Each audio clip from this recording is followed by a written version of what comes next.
Salut David. Salut. On te reçoit pour un petit temps de présentation de la formation cours certifié en permaculture, CCP. Est-ce que tu as envie de te présenter d'abord? Oui, pourquoi pas. Alors je m'appelle, David Diala. Je suis un des cofondateurs de l'Oasis Stadine, qui est une ferme urbaine collaborative à Montpellier, qu'on a créée, il y a un peu plus de 7 ans maintenant.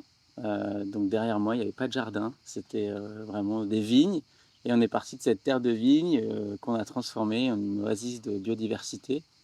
Donc c'est vraiment pour moi un lieu d'école de la permaculture. Hem et voilà, sinon, à part ça, j'aime aussi faire, d'autres choses, voilà, du yoga, de l'escalade, m'occuper de ma fille, Ouais. voilà, ma petite vie de famille. Tu as plein de loisirs autour de la permaculture, mais ça prend beaucoup de place dans ta vie. Oui, oui, oui, Est-ce que clairement. tu pourrais décrire ce qu'est la permaculture? Alors la permaculture, je vais donner une définition, parce que c'est le plus dur, pour la plupart des gens de donner une définition de la permaculture. En tout cas, voilà, ma définition pour moi, c'est une manière, consciente de concevoir et de maintenir des écosystèmes. Et donc dans ce sens-là, c'est pour moi, c'est une façon de faire, une méthodologie, qui nous permet de créer des espaces, où, le vivant, sous toutes ses formes, va pouvoir, s'épanouir. Et c'est une forme de dialogue qu'on crée entre les humains et le vivant qui l'entoure. Et donc ces écosystèmes, on cherche qu'ils soient vivants, durables et résilients. Vu le contexte qu'on a aujourd'hui, c'est de plus en plus important, je pense, de parler de résilience. Et finalement, comment on fait ça? On imite la façon de fonctionner du vivant, on s'inspire de ce qu'il y a autour de nous, dans un but de répondre aux besoins des humains, qui peuvent être très vastes, très, très larges. Donc c'est pour ça que la permaculture peut toucher énormément de domaines. C'est parfois ça qui est difficile, de savoir où elle commence et où on l'arrête. Mais pour moi en tout cas, c'est avant tout vraiment concevoir des écosystèmes et dans un but, voilà, de pouvoir en profiter en partageant avec, les autres vivants. Et aujourd'hui, à l'Oasis Citadine, toi, tu es un formateur. Mmh. Donc, c'est toi un peu qui porte cette voie-là de la permaculture ici, dans ce lieu à Montpellier. Et est-ce que tu peux nous dire de quelle façon cette philosophie, elle influence ta façon de la transmettre? Hem, Effectivement, en fait, la permaculture touche à beaucoup, beaucoup de domaines et contrairement à d'autres formes d'agriculture, pour moi, la permaculture, c'est une des rares formes d'agriculture qui pose son cadre éthique, c'est-à-dire sa philosophie. Donc avec ces 3 principes éthiques, prendre soin de la terre, prendre soin des humains et partager équitablement, les surplus. Et c'est vrai que c'est assez rare, en fait, de voir, une agriculture qui directement dit que, derrière, il y a une philosophie. Et c'est vrai qu'on peut pousser plus ou moins loin, ce curseur de la philosophie. Et il y a des aspects aussi un peu spirituels, hein, dans la façon dont on veut, trouver sa place dans notre société, l'impact qu'on va avoir et cetera. Et je pense que tous ces questionnements profonds qui, marquent nos transitions, nos envies de transition aujourd'hui, dans nos sociétés, pour moi, c'est ça qui, m'a vraiment porté, dans la permaculture. C'est de me dire que c'était, vraiment, une voie, de transition vers un monde meilleur, en tout cas, déjà pour soi et après, pourquoi pas pour le reste. Mais c'est vraiment ça qui m'a fasciné à la permaculture et qui me porte encore aujourd'hui. Et est-ce que tu peux nous donner des infos sur ton parcours là-dedans? Comment tu as découvert la perma? Et Heu qu'est-ce qui t'a motivé à la transmettre? La perma, c'est intéressant parce que donc de formation à l'origine, je suis, ingénieur en agronomie. Plus spécialisé dans l'agroalimentaire, donc j'ai bossé pour des grosses boîtes comme Pernod Ricard, Danone et cetera. Donc vraiment dans des bureaux, en recherche et développement, donc rien à voir avec ce que je fais aujourd'hui. Mais c'est vrai que, heu, plus je travaillais dans ce milieu-là, plus je me rendais compte en fait des externalités, donc des impacts négatifs de ces industries et cetera. Plus il y avait une forme de dissonance et puis, en ouvrant le journal, en regardant sur les sites internet et cetera, je voyais l'état du monde et les problèmes qui s'accumulaient. Et je me disais que finalement mon diplôme et les savoirs que j'avais appris à l'école, pouvaient potentiellement, servir à résoudre ces problèmes, ou en tout cas, essayer de les limiter. Et de proche en proche, j'ai découvert la permaculture. Et à l'époque, en France, la permaculture, c'était très mal, véhiculé, c'était vraiment des techniques de jardinage et cetera. Et au fur et à mesure, je me suis rendu compte que ça venait d'Australie et ça tombait à un moment de ma vie où j'en avais marre de bosser dans ces grosses boîtes. J'ai quitté, mes jobs et je suis parti voyager en Australie pour me former directement, là-bas sur place. Et c'est là où vraiment je me suis rendu compte de ce qu'était clairement la permaculture en allant dans des fermes. Ça faisait parfois 30 ans qu'ils faisaient de la permaculture, en faisant du woofing et donc je me suis baladé pendant presque 2 ans là-bas et à l'issue de ça, j'ai fait mon CCP en Australie et après ce parcours-là, j'ai vu beaucoup de climats, beaucoup de choses et je me suis dit: «Bon, j'aimerais bien revenir en France quand même». C'est mon pays d'origine et en revenant en France, je voulais vraiment, transmettre ces savoirs et tout ce que j'avais vu là-bas, parce que ça me semblait tellement, essentiel, quoi. OK, donc tu t'es formé en Australie, tu as fait ton CCP en Australie et aujourd'hui, tu es un des formateurs du CCP, qu'on propose ici à l'Oasis Citadine. Mmh. Comment tu pourrais le présenter, ce CCP, cette formation? Alors le cours certifié en permaculture, pour moi, ce qui est intéressant, c'est que, à l'origine, donc à l'écriture de la permaculture, Bill Mollison et David Holmgren, ils ont, déjà pensé ce format de formation. Ils ont fait en sorte que, pour que ce savoir-là se diffuse et se transmette, ils ont déjà écrit le cadre de cette formation. Et donc le CCP reprend ce cadre-là qui existe depuis l'époque voilà, des années 70 et est basé notamment sur un des livres qu'a écrit Bill Mollison, qui est le manuel du designer en permaculture, qui est une espèce de grosse bible en anglais et qui n'a pas encore été traduite en français. Et dedans, il y a tous ces chapitres qui reprennent des thématiques très importantes de la permaculture, le sol, l'eau, les aménagements, tout un tas d'aspects en fait qu'on peut retrouver dans la permaculture. Et donc justement, dans cette formation, on va explorer tous ces différents domaines et les approfondir, ce qu'on n'a pas forcément le temps de faire dans des formations plus courtes. Donc c'est beaucoup de savoir qui touche à énormément de domaines. C'est intéressant parce que ça nous permet de vraiment prendre conscience de toute l'ampleur que peut être la permaculture. Mais sorti de là, on n'est pas non plus un expert, hein. C'est-à-dire que le champ est tellement vaste que ça ouvre beaucoup de portes. Et je trouve que c'est intéressant de le voir dans deux cas de figure. Soit quand on commence à s'intéresser à la permaculture et qu'on veut vraiment aller un peu plus loin. Et donc là, on voit le champ des possibles.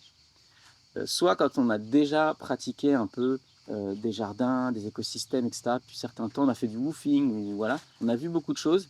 Et là, on vient faire cette formation et ça va vraiment asseoir un peu tous ces informations, toutes ces connaissances par rapport à nos expériences pratiques.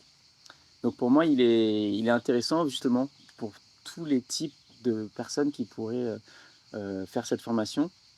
Moi, ça s'intéresse vraiment à des débutants, mais aussi à des gens assez confirmés, qui ont déjà une bonne expérience.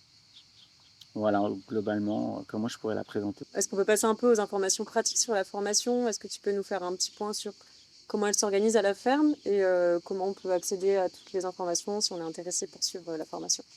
Alors déjà, on a fait un choix avec Clément, c'est que le constat qu'on peut faire, c'est que le format classique du CCP, normalement, c'est une immersion dans un lieu pendant 2 semaines pour vraiment vivre la permaculture, etc. Bon, tous les jours, tu prends une quantité d'informations astronomiques et en plus, tu dois travailler sur ton design avec ton groupe, etc.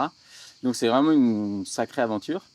Malheureusement, le constat qu'on fait, c'est qu'aujourd'hui, demander 2 semaines dans les agendas des personnes, c'est de plus en plus compliqué.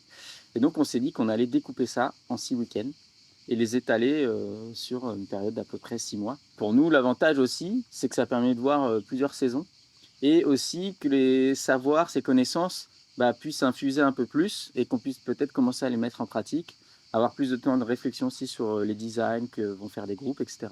Pour les tarifs aussi, on a essayé d'être le plus accessible possible. Déjà, on peut prendre chaque week-end, chaque thématique séparément. Donc c'est 150 € le week-end. Mais si on fait toute la formation en entier, le tarif, plein tarif, c'est 750 €. Et si on fait partie on est membre de l'association de l'Oasis Citadine, à ce moment-là, le tarif est de 600 € pour toute la formation. Sachant que aussi, on peut s'arranger pour faire des paiements plusieurs fois, et cetera. On a essayé d'être le plus arrangeant possible sur le coût de la formation. Toutes ces infos-là, on peut les retrouver sur notre site internet, dans la rubrique formation, cours certifié en permaculture. Et si jamais il y a des questions, qui surviennent, voilà, savoir les possibilités et cetera, faut pas que les personnes hésitent à nous envoyer un mail à contact@oasiscitadine.fr. Voilà, et les thématiques aussi sont toutes détaillées sur le site internet, donc on peut vraiment voir ce qu'on va faire. Il y a des visites qui sont prévues aussi de fermes, de différents lieux, des intervenants qui viennent, aussi, montrer d'autres aspects de la permaculture. Donc il n'y a pas que Clément, et moi comme formateur, il y en a d'autres aussi. Donc tout ça, ensemble, ça fait vraiment une formation très, très complète. Voilà. Bah, merci à toi. Bonjour Thierry. Bonjour. On te reçoit aujourd'hui à l'Oasis Citadine. Donc c'est la première ferme collaborative à Montpellier en permaculture pour parler d'un format de formation qu'on donne ici qui s'appelle le cours certifié en permaculture, CCP. Et c'est une formation que tu as suivie ici. Et du coup, tu vas pouvoir un petit peu nous parler de ton parcours dans cette formation. Est-ce que tu as envie de commencer par te présenter à nous? Oui, je m'appelle Thierry, je suis membre de l'Oasis depuis à peu près 6 ans Ouais. Et qu'est-ce que tu fais dans la vie? et je suis enseignant. Ok. Première question qui me vient comme ça. Qu'est-ce qui t'a donné envie de suivre cette formation, donc que tu as réalisée l'année dernière?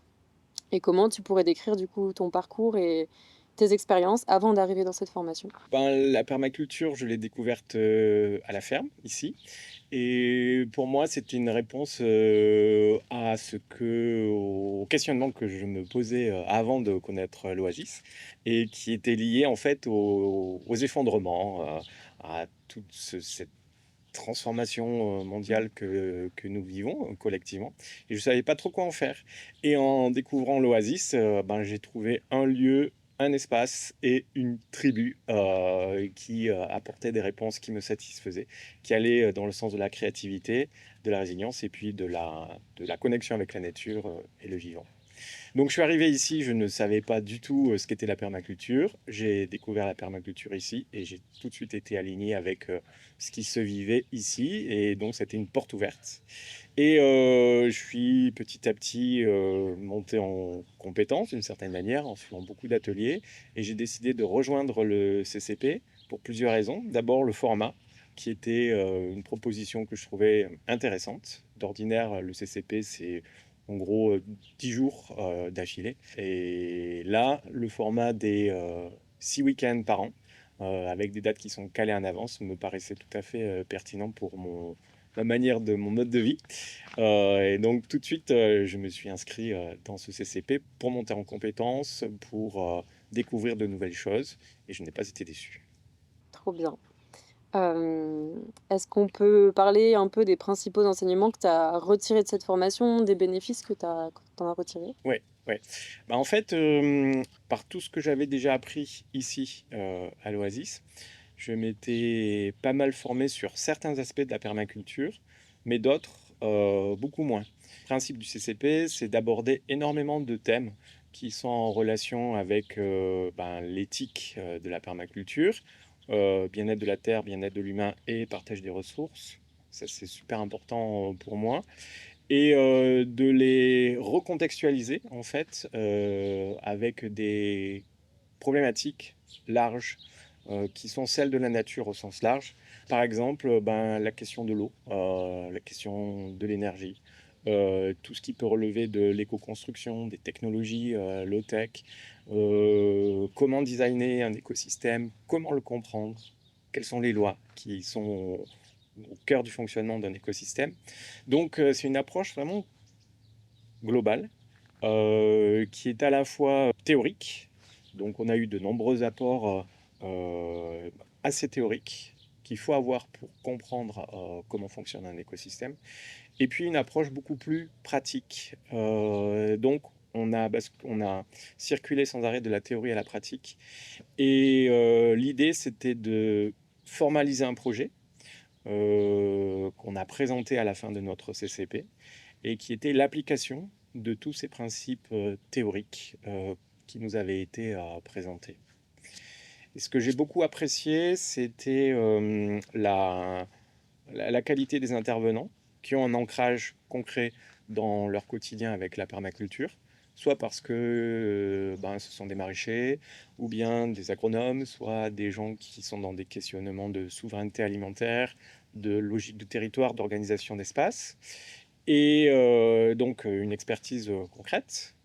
Et cette expertise concrète, en fait, ben, elle nous a été transmise soit par des cours, soit par des visites de lieux, permacoles.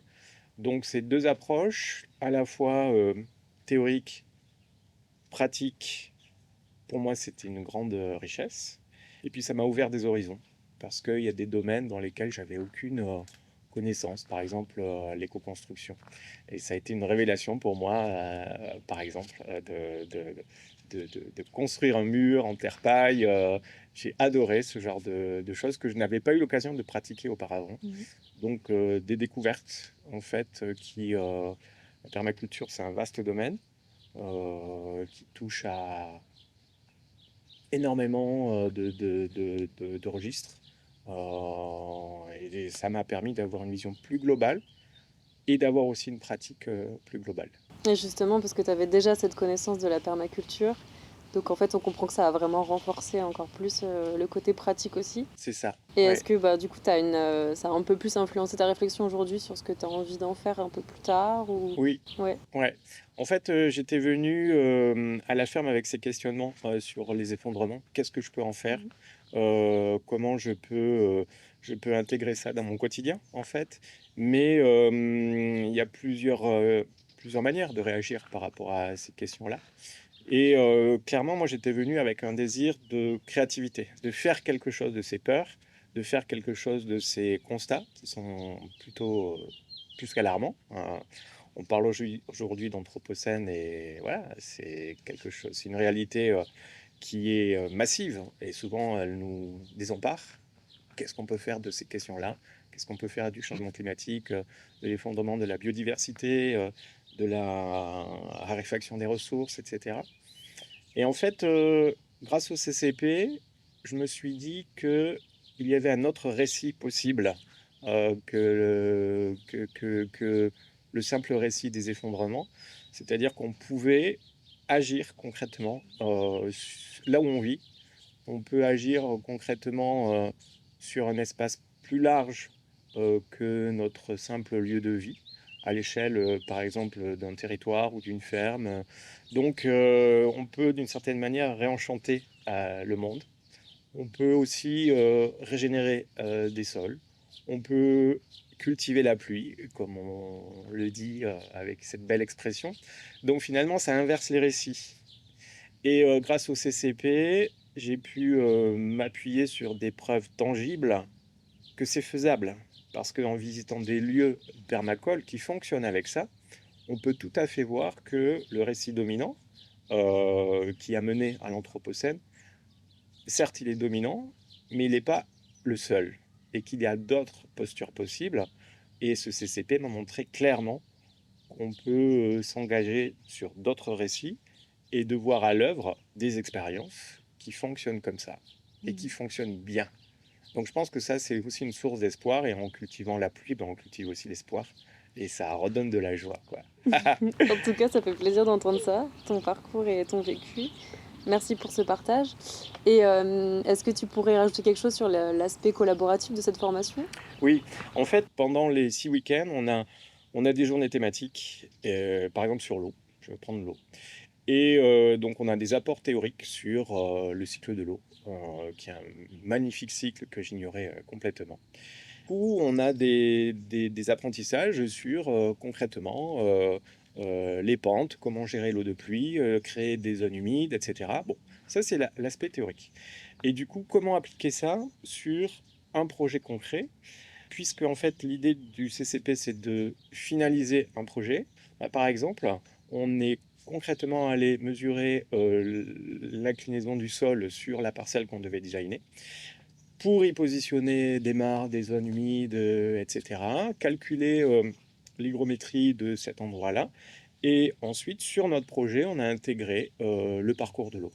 L'aspect théorique, complexe, le bagage qu'il faut avoir, et l'application concrète sur notre projet de ce questionnement par rapport à l'eau. Donc en fait, c'est comprendre l'ensemble de la chaîne sur un sujet, par exemple l'eau, ou par exemple l'ensoleillement, ou d'autres problématiques comme ça, tout ça met en relation ce qui fait un écosystème robuste, à savoir la qualité du lien et de l'énergie. Du coup, tu nous as présenté un des parcours et c'est intéressant de savoir que justement ça s'applique de cette façon-là. Ouais, On a les deux aspects, mais comment c'est géré à l'Oasis sur cette formation avec les autres humains qui sont présents aussi sur la formation. ouais. Ouais. Alors, il y a toute la permaculture, j'allais dire, rapport au vivant, au Mhm. sens large, et ça inclut la permaculture humaine. Donc là, on avait constitué des petits groupes de travail qui ont été les mêmes du début jusqu'à la fin. Et l'idée, c'était justement de se mettre d'accord sur le projet qu'on souhaitait réaliser avec nos partenaires de groupe, qu'on n'avait pas choisi, Mhm. et qui du coup étaient là avec nous, comme dans un écosystème où il y a des vivants de différentes constitutions. Mhm. Et l'idée, c'était justement de voir comment, à partir de ce groupe qui avait été formé, de l'énergie de ce groupe, on pouvait formaliser un rêve commun qui allait donner lieu à la concrétisation du projet qu'on souhaitait mener. Donc il y a toute cette partie de permaculture humaine qui était super intéressante. Finalement, comme dans une forêt avec des vivants de différentes natures qui se croisent et qui vont interagir, et de la qualité de leur interaction va naître un projet, euh, quelque chose qui va régénérer un sol, qui va régénérer un écosystème et donner lieu à une réalisation commune. Donc c'est l'aspect aussi de la permaculture humaine qui était intéressante à vivre dans le cadre de ce CP. Trop bien. Et avec toutes ces compétences que tu as accumulées aujourd'hui, ton savoir sur la permaculture et notamment sur le design, est-ce que tu as un exemple de comment tu te sens aujourd'hui avec ça? Est-ce que tu te sens plus mature, plus confiant là-dedans? Ouais. Alors pour moi, c'est un peu comme le permis de conduire, c'est-à-dire, c'est pas parce que je l'ai que je sais. Et c'est par les expériences que je peux avoir que je vais asseoir ce savoir. Donc concrètement, je continue mon engagement ici et en étant plus conscient de ce que je fais. Et une amie qui vit dans la Drôme, en fait, souhaite vivre dans la forêt dans 2 ans. Et donc, elle est à mi-montagne, et donc je l'aide à designer son futur lieu de vie, ce qui représente un certain nombre d'enjeux et qui me permet de dialoguer avec un autre écosystème que celui que je connais, et d'acquérir de nouvelles compétences qui s'inscrivent en fait dans ce que j'ai pu découvrir lors de ce CCP. Trop chouette. Et ben, c'était un petit mot pour conclure, pour donner envie peut-être à d'autres personnes de venir se former sur ce lieu, à l'Oasis Citadine. Quand Camus a reçu le prix Nobel de littérature en 57, il a fait un discours magnifique qui m'a beaucoup touché, qui m'a beaucoup influencé. Et il dit en fait que sa génération a vécu un certain nombre de catastrophes. Et lui, il appelle les gens à se forger un art de vivre par un temps de catastrophe. Et je trouve que cette phrase est percutante. Et pour moi, la permaculture, aujourd'hui, pour les générations dans lesquelles je suis, la permaculture, c'est une réponse à ce temps spécifique que nous traversons collectivement. Ok. Merci beaucoup Thierry.